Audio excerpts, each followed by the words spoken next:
This is a film about this fellow, Lawrence Newman. The hook is he buys a pair of glasses and everyone suddenly starts thinking he looks Jewish. And there's a wave of anti-Semitism going through Brooklyn in 1943. And it's about this fellow finally standing up and saying, all right, this is my fight. And he stands up against the forces of this coalition, this anti-Semitic coalition.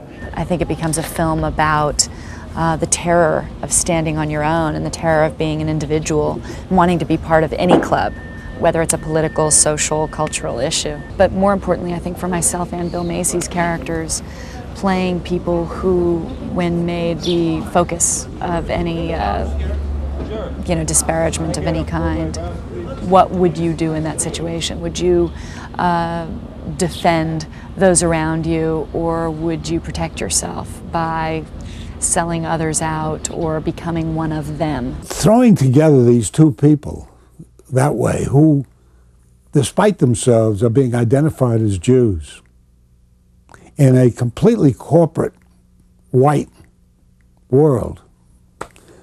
After all, Harvard, Yale, all the great universities had quotas on these people. Stand by. Ready on the move. Marker. Action. Hey, Newman. Newman. Oh, hello, Fred. What do you think about what's going on? Going on? That Finkelstein, the Yid on the corner, he's got all his relatives moving into the house next to his. It's like my character Fred, he just has grown up a certain way, and it's like apples don't grow on orange trees. We have an orange tree, and apples are not allowed on this orange tree. They don't grow there. They don't belong there. Apples have no place on an orange tree.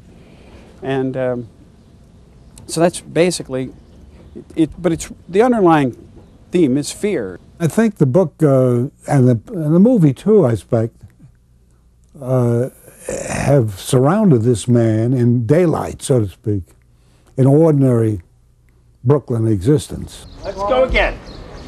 With that paranoid feeling that he can be eliminated very easily by people who are they're not Dracula.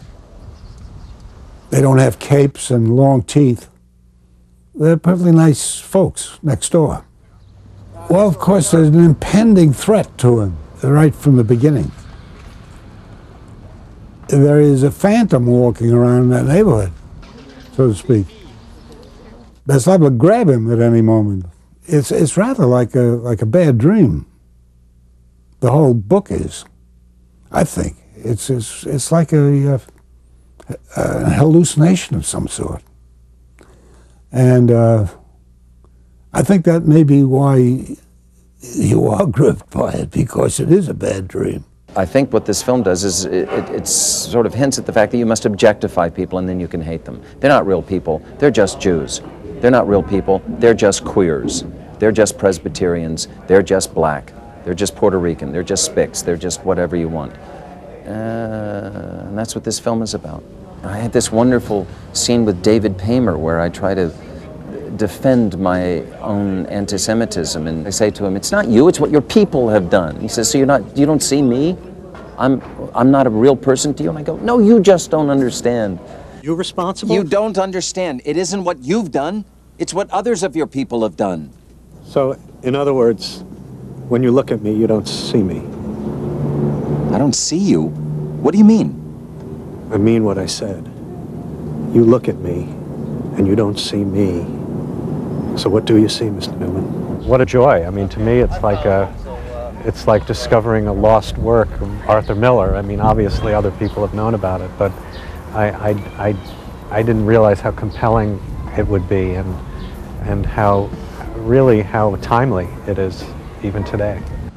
Just me. No, don't put the loaf on it, okay? That was just such a thrill to see Arthur Miller on the movie set, and you're making, sort of his movie, and he's sort of a godfather to us all on this project. And he was especially quite impressed with the way that we recreated that neighborhood. I think Lawrence Newman is a hero ultimately, but he's not made of the stuff of heroes. He's a normal fellow who really doesn't want trouble and doesn't want to have to stand up, and certainly doesn't want to fight any fights except those that are absolutely forced upon him. Hey, what's your hurry? All right, now.